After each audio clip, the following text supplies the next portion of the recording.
Greetings from South Korea. I am Arirang News AI anchor. Here is the news making headlines today. A cargo vessel operated by South Korean shipping company damaged by an onboard explosion and fire near the Strait of Hormuz, arrived at Dry Docks World Dubai, the Middle East's largest ship repair facility on Friday. According to and local officials, the vessel was towed from waters near Al Quoin in the United Arab Emirates and reached the Dubai port area shortly after midnight Thursday, roughly 12 hours after towing operations began. A South Korean government team comprising investigators from the Korea Maritime Safety Tribunal and forensic fire experts from the National Fire Agency has begun conducting the probe. The United States and Iran exchanged military strikes near the Strait of Hormuz on Thursday local time. Fox News reported that the U.S. military carried out airstrikes on Iran's Qeshm port in Bandar Abbas, after Iranian media earlier reported explosions near Qeshm Island in southern Iran. Tehran accused Washington of violating the ceasefire, while Iranian state media claimed U.S. ships in the Strait of Hormuz came under Iranian missile fire and retreated.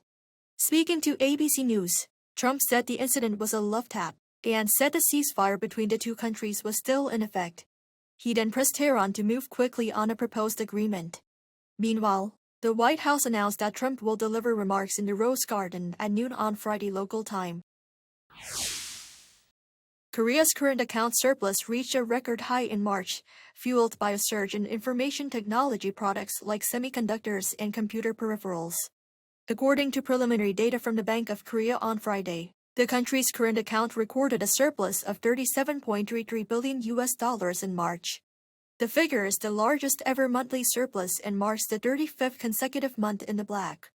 The goods account posted a surplus of $35.07 billion, as exports jumped nearly 57% compared to a year earlier. Exports saw growth in regions including the United States and Southeast Asia, but recorded a decline of over 49% in the Middle East.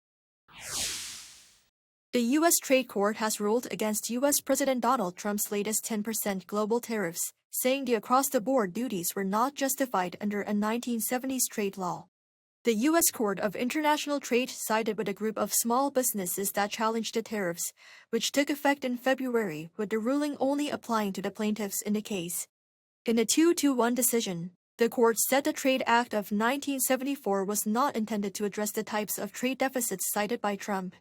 The businesses argued the tariffs were an attempt to bypass a Supreme Court ruling that struck down Trump's 2025 tariffs imposed under emergency economic powers.